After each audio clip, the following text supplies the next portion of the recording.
시편 49편 말씀 우리 한 목소리로 함께 봉독하겠습니다. 뭇 백성들아 이를 들으라. 세상의 거민들아 모두 귀를 기울이라. 귀천 빈부를 막론하고 다 들을지어다. 내 입은 지혜를 말하겠고 내 마음은 명철을 작은 소리로 읊조리리로다. 내가 비유에 내 귀를 기울이고 수금으로 나의 오묘한 말을 풀리로다. 죄악이 나를 따라다니며 나를 애워싸는 환난의 날을 내가 어찌 두려워하랴. 자기의 재물을 의지하고 부유함을 자랑하는 자는 아무도 자기 형제를 구원하지 못하며 그를 위한 속전을 하나님께 바치지도 못할 것은 그들의 생명을 속량하는 값이 너무 엄청나서 영원히 마련하지 못할 것임이니라. 그가 영원히 살아서 죽음을 보지 않을 것인가. 그러나 그는 지혜 있는 자도 죽고 어리석고 무지한 자도 함께 망하며 그들의 재물은 남에게 남겨두고 떠나는 것을 보게 되리로다. 그러나 그들의 속생각에 그들의 집은 영원히 있고 그들의 거처는 대대에 이르리라 하여 그들의 토지를 자기 이름으로 부르도다. 사람은 존귀하나 장구하지 못하며 멸망하는 짐승 같도다. 이것이 바로 어리석은 자들의 길이며 그들의 말을 기뻐하는 자들의 종말이로다. 셀라. 그들은 양같이 스홀에 두기로 작정되었으니 사망이 그들의 목자일 것이라. 정직한 자들이 아침에 그들을 다스리니 그들의 아름다움은 소멸하고 스홀이 그들의 거처가 되리라. 그러나 하나님은 나를 영접하시리니 이러므로 내 영혼을 스홀의 권세에서 건져내시리로다. 셀라.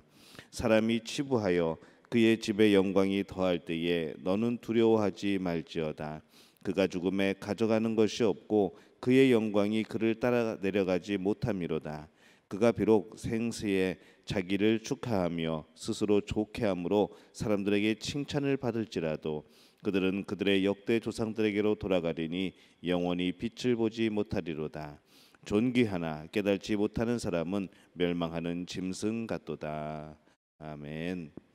하나님의 은혜가 오늘 하루의 첫 시간 주 앞에 드리는 여러분 가운데 함께할 줄로 믿습니다. 오늘 시편 49편으로 우리 함께 은혜를 나누려고 합니다.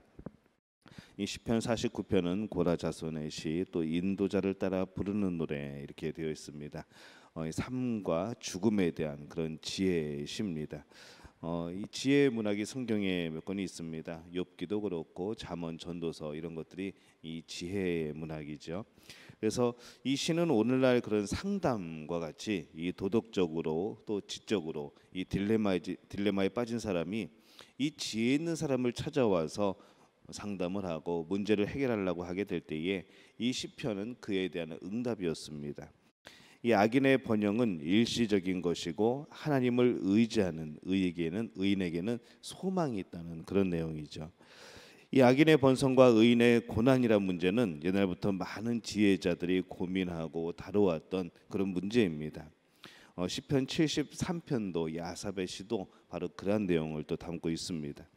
이 모든 지혜 문학의 근본적인 원리는 여호와를 경외하는 것이 지식의 근본이라는 이런 또 잠언 1장 7절의 말씀에 근간을 두죠. 이 지혜가 또 이 삶의 의미를 제공해 준다는 겁니다. 잠시 형통한 듯 보이는 악인보다는 잠잠히 하나님을 의지하고 또 진리를 지키는 의인이 더 안전하다고, 그에게 소망이 있다고 그렇게 결론들을 맺고 있습니다. 오늘 말씀을 보면은 1절에서 4절까지는 이제 지혜로운 자가 선포하는 그런 서문에 대한 내용입니다. 모든 백성은 하나님의 말씀을 듣고 그 안에서 참된 지혜를 얻어야 된다라는 그런 내용이죠. 이 때때로 지혜로운 말은 쉽게 풀 수 없는 이 복잡한 수수께끼 같을 때가 있습니다. 이 경우에 이 말을 이해하려면은 깊은 통찰력이 필요하고 또 명석한 그런 마음이 필요하죠. 또 물론 이 성령의 도우심으로 이 지혜의 말들을 잘 이해할 필요가 있습니다. 이 세상은 갈수록 점점 이 더 지혜에 귀를 기울이지 않고 살아갑니다. 이 성경의 말씀이 말하는 이 지혜가 옳지 않다고 생각하는 것이죠. 그렇게 살다가는 이 세상을 살아나갈 수 없다고 그렇게 생각이 드는 겁니다. 그러나 이 참된 지혜자는 이 지혜의 말에 귀를 기울이고 이 하나님 말씀에 귀를 기울이고 그것을 깊이 생각하고 묵상하고 또 그것을 삶 속에서 실천하는 바로 그 사람이 참으로 진정한 지혜자가 아닌가라는 생각을 해봅니다. 1절에서 4절까지 내용이 바로 그런 내용을 담고 있습니다. 또 이 두 번째로 5절에서 12절까지는 이제 지혜 있는 지혜자의 첫 번째 그런 설교입니다. 이 부유한 사람을 두려워하는 것에 대한 지혜, 어떻게 그 사람들에 대해서 우리가 어떻게 생각할 것인가라는 것이죠. 먼저 5절과 6절에 보면은 악한 원수들에게 포위당하는 위험한 때에도 우리는 그들을 두려워할 필요가 없다라고 말씀을 합니다. 왜 그런가 하면은 그들은 한갓 돈 많음을 자랑하며 재물을 믿는 사람들이기 때문이다라고 말을 합니다. 재물의 힘을 의지하여서 이 죄악을 범하고 자기에게 환난을 가져다주는 악인들에게 애워싸며 세상을 살아갈지라도 두려워하지 말라는 것이죠. 왜냐하면은 그들은 하나님이 아니고 재물을 믿는 사람들이다. 그 이유 때문에 그렇습니다. 재물이 많으면은 사람은 하나님을 의지하는 것이 아니라 그 재물을 의지하게 됩니다. 그것이 힘으로 느껴지게 되죠. 근데 반면에 그 재물은 참 무력합니다. 우리는 굉장히 재물이 힘이 있고 돈이 힘이다, 가진 것이 힘이다 그렇게 말을 하지만은 우리가 이 생명으로 나가다 보면은 이 결코 재물로 생명을 구원할 수가 없는 겁니다. 이 구원은 돈으로 살 수가 없습니다.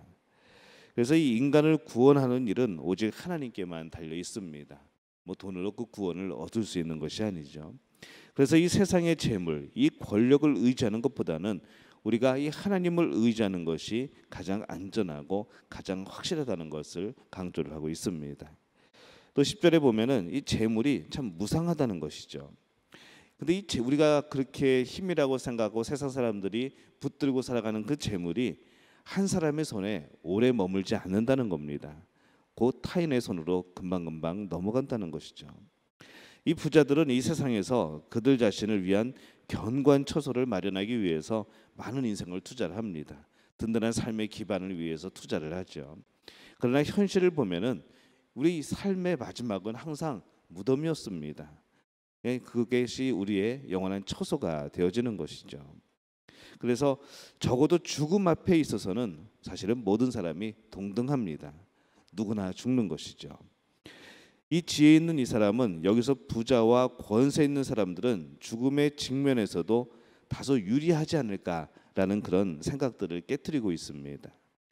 그러나 이 죽음 앞에서는 모든 사람이 동등하다는 것이죠. 이 세상에서는 그들이 뭔가 유익한 것 같고 유리한 것 같고 뭔가 앞서 나가는 것 같지만은 결국 죽음 앞에서는 그 누구도 이겨낼 수가 없는 바로 동등한 그런 모습이 되어지는 겁니다. 그래서 모든 사람에게 무덤은 영원한 집이다라는 말도 있습니다. 12절에 보면은 이 첫 번째 후렴 구절이 나옵니다. 인간은 존귀한 존재다. 그것은 하나님께서 인간을 하나님의 형상을 따라 창조해 주셨기 때문이다라는 것이죠. 하지만은 잠시 살다가 세상을 떠난다는 점에서는 우리가 짐승과 별다를 바가 없다는 그런 내용입니다. 또 인간은 빈부귀천, 지위고하를 막론하고 다 죽음을 피할 수 없다는 겁니다. 그리고 그들이 죽으면은 그들이 의지하고 평생 모아왔던 그 재물은 다른 사람을 위해서 남겨지게 되는 겁니다. 그들은 어리석게도 그의 집이 영원히 존재하고 그것이 자기 자손에게 대대로 이어질 것처럼 그렇게 생각을 하는 거죠. 유한한 세상을 살면서 영원할 것처럼 살아가는 그런 사람들의 모습을 이야기하고 있습니다. 그래서 인간은 자신의 한계를 깨달아야 됩니다. 내 삶이 끝날 날이 있음을 기억을 하는 것이고 이 세상의 권력이나 재물이 영원히 내 손에 있지 아니함을 우리가 알아야 되는 것이고 그렇기 때문에 영원하신 하나님의 은혜를 구하면서 날마다 살아가는 것, 그것이 우리들의 삶의 모습이 되어야 될 줄로 믿습니다.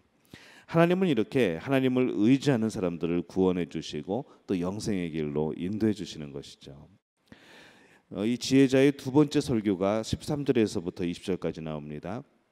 13절과 14절에 보면은 자신을 의지하는 어리석은 자들과 그들의 말을 인정하는 자들의 운명을 보라.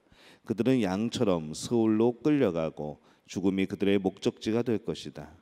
정직한 사람은 그들을 다스릴 것이며 아침이 밝아오면은 그들의 모습은 씻은 듯이 사라지고 스올이 그들의 거처가 될 것이다 라고 말씀을 합니다.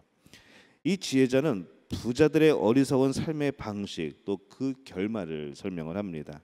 하나님을 무시하고 세상에 있는 것들을 의지하고 살아가는 그런 사람들은 자신이 죽지 않고 영원히 살 것처럼 생각을 합니다. 그래서 이 지혜자는 이러한 사람들의 길을 가리켜서 미련한 길이라고 표현을 하는 것이죠. 하나님보다 세상을 더 의지하는 사람들은 겉으로 보기에는 참 매우 자신감이 있어 보입니다. 뭐 다 자기가 다스리는 것처럼 보이죠. 그들은 마치 자기 힘과 지혜와 권력으로 모든 것을 할 수 있다고 그렇게 생각하고 또 그렇게 살아갑니다. 그래서 그들은 나를 믿으라라고 담대하게 말을 하는 겁니다. 그들은 인간이 얼마나 무력한 존재인지를 알지 못하는 것이죠. 세상은 오히려 하나님을 무시하고 이 권력과 재물과 자신의 지혜를 더 의지하는 사람들을 오히려 칭찬하는 모습을 보입니다. 그래서 우리가 살아가면서 늘 생각하는 것은 뭔가 하면은 돈이 있고 권력이 있고 재물이 있고 여러 가지 그런 힘들이 있다 보니까 그것이 힘이구나, 그것이 전부이구나라고 우리도 자신도 모르게 그렇게 생각하게 되는 것이죠.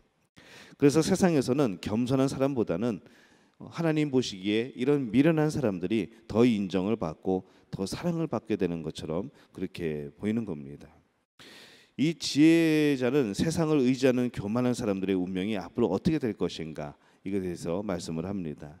그들은 잡혀 죽기로 작정된 이 우리의 갇힌 그런 양처럼 음부에 두기로, 이 스올에 두기로 작정된 사람들이다, 이렇게 말씀을 합니다. 그래서 사망이 그들의 길을 스올로 인도할 것이고, 그들은 잠시 세상에서 영화를 누리는 것 같지만은 곧 죽어서 바로 그 스올로 인도될 것이다라고 말을 합니다. 하나님을 의지하는 사람은 성령께서 그 길을 인도하십니다. 성령은 그들이 잘못할 때마다 이 책망하시죠. 계속해서 우리 마음에서 부딪히게 만드십니다. 하나님 말씀을 떠올리게 하시죠.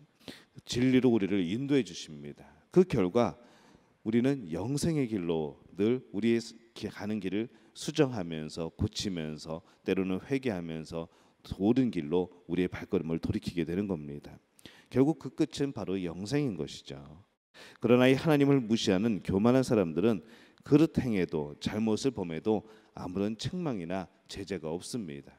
분명히 잘못 살아가고 있는데 세상 사람들이 칭송하는 것이죠. 그래서 나는 잘못하지 않았다고 생각을 하는 겁니다. 그래서 이 하나님을 의지하는 겸손한 사람들은 악인의 형통, 번영을 두려워할 필요가 없다는 말씀입니다. 이는 악을 통해서 얻은 영광이 오래가지 못하기 때문에 그런 것이죠. 15절부터 우리가 말씀을 보면은 그러나 하나님은 나를 영접하여 내 영혼을 사망의 권세에서 구원하시리라. 남이 돈을 모아 점점 부유해지고 그 집안의 명성이 높아갈 때 그런 것을 보고 낙심하지 말아라. 그가 죽을 때에 아무것도 가져가지 못하고 그 영광도 그를 따라 무덤까지 내려가지 못하기 때문이다. 이렇게 말씀을 합니다. 시편 기자는 이러한 부자의 비참한 운명과 또 대조시키면서 이 하나님을 의지하는 겸손한 사람들의 그들의 모습은 어떻게 될 것인가, 그것에 대해서 확신에 찬 고백을 하는 것이죠. 15절에 하나님은 나를 영접하시리니 이렇게 되어 있습니다. 진실로 하나님께서 내 자신을 이 무덤에서 음부의 손에서 구원하실 것이라고 선포를 하는 겁니다. 영생을 얻는다는 말과 같은 겁니다. 이 세상의 권력과 부귀는 그가 죽은 후에 그에게 아무런 도움이 되지 못합니다. 하지만은 하나님은 내가 사는 동안은 물론이고 내가 죽은 이후에도 우리를 보호해 주십니다. 그래서 이 지혜자는, 이 시인은 세상의 권력과 부를 의지하는 사람보다 하나님을 의지하는 사람이 더 견고한 피난처를 가지고 있다, 그렇게 선포를 합니다. 하나님을 신뢰하는 의인들은 악인이 형통하는 것을 볼 때에도 믿음을 굳게 하여서 죽음 후에도 자신을 도와줄 수 있는, 나를 도울 수 있는 하나님을 의지해야 된다라고 말씀을 합니다. 지혜자가 정말로 깨뜨리고 싶어하는 것은 무엇인가 하면은 성공한 삶이 죽음에 어떤 유익을 가져다 줄 수 있을 것인가 하는 점입니다. 과연 우리가 이 세상에서 추구하는 것들이 과연 삶이 죽음 이후의 삶이 그것에 어떤 유익을 줄 것인가, 어떤 이익이 될 것인가 생각하게 될 때에 우리가 추구해야 될 것이 무엇인가를 다시 한번 생각하게 되는 것이죠. 18절에 보면은 그의 생전에 축복받은 사람은 죽음에 대해서 쉽게 잘못된 확신을 가질 수 있다라고 말합니다. 왜냐하면 그들이 번영할 때마다 다른 사람들이 찬양하기 때문에 그런 것이죠. 그런 확신을 부추기기 때문에 그렇습니다. 그러나 이 지혜자가 되돌아온 근본적인 사실이 있습니다. 19절에 생명은 결국 조상들이 거하는 음부의 세계로 돌아간다는 겁니다. 결국 다 죽는다는 것이죠. 결국 다 하나님 앞에 선다는 겁니다. 하나님만을 믿고 의지하는 지혜로운 삶을 살 것을 권고하고 있습니다. 오늘 우리들의 삶은 어떻습니까? 세상을 살아가면서 우리의 소망을 어디에 두고 계십니까? 이 세상에 두고 계십니까? 영원한 천국에 소망을 두십니까? 하나님께 소망을 두십니까? 아니면 이 세상에서 우리를 칭송하는 그 칭송에 소망을 두십니까? 죽음 이후에 우리에게 유익을 줄 수 있는 것, 죽음 이후에 우리를 인도하고 보호할 수 있는 것, 여러분 그것에 소망을 두시고 가치를 두시기를 바랍니다. 그렇게 살아가게 될 때에 하나님을 우리가 선택할 수밖에 없는 것이죠. 영원한 천국의 백성으로서 이 땅을 살아갈 수밖에 없는 겁니다. 오늘 이 지혜의 시를 통하여서 우리가 정말 이 세상을 어떻게 살아갈 것인가 지혜를 얻는 여러분들이 되시기를 바랍니다. 하나님께서 오늘도 우리와 함께 하시고 우리를 인도하실 줄로 믿습니다. 이 복을 누리는 우리 믿음의 가족들이 되시기를 예수님의 이름으로 축원합니다. 우리말 성경으로 오늘 말씀 읽어보겠습니다. 너희 모든 백성들아 이 말을 들으라. 이 세상에 사는 모든 사람들아 귀를 기울이라. 낮은 사람이나 높은 사람이나 부자나 가난한 사람이나 할 것 없이 다 들으라. 내 입이 지혜의 말을 할 것이고 내 마음의 묵상으로 꿰뚫어 알게 되리라. 내가 귀 기울여 잠언을 듣겠고 하프를 켜면서 내 수수께끼를 풀리라. 재난의 날이 다가올 때에 내 발꿈치의 범죄가 나를 둘러쌀 때에 내가 왜 두려워하겠는가? 자기 부를 의지하는 사람들은 돈이 많은 것을 자랑하지만 그 가운데 어느 누구도 결코 자기 형제를 구원하지 못하고 형제를 위해 하나님께 대속할 제물을 바치지 못하리라. 영혼을 대속하는 것은 너무나도 엄청난 일이어서 어떤 값이라도 충분하지 않으니 썩는 것을 보지 않고 영원히 살게 할 수는 없도다. 어리석은 사람이나 우둔한 사람들이 죽는 것 같이 지혜로운 사람들도 죽고 그들의 재산은 결국 남에게 남기고 가는 것이다. 그들이 속으로는 자기 집이 영원히 남고 그 거처가 대대로 있을 것이라며 그 땅도 자기들이 이름을 따서 붙이지만 제 아무리 명예가 있다 해도 사람이란 오래가지 못하고 죽게 되어 있는 짐승과 다를 것이 없다. 이것이 바로 어리석은 사람들의 운명이니 오직 그들의 자손이 그들의 말을 증명하리라. 셀라.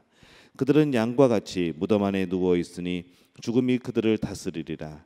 아침이면 정직한 사람들이 그를 다스릴 것이요 그들의 아름다움은 무덤에서 사라져 그 흔적조차 없어지겠으나 오직 하나님께서 내 영혼을 무덤의 권세에서 구원하시고 나를 받아 주시리라. 셀라. 누가 부자가 돼 그 집이 점점 화려해져 간다고 두려워할 것이 없도다.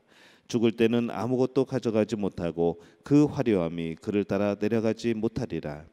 그가 사는 동안에는 스스로 복이 있다 여기고 그가 잘 돼서 사람들의 칭찬을 받을지라도 결국에는 자기 선조들에게로 돌아가 빛을 보지 못할 게 뻔하도다. 제 아무리 명예가 있다 해도 깨달지 못하는 사람은 쓰러지고 마는 짐승과 다를 게 무엇이냐. 아멘.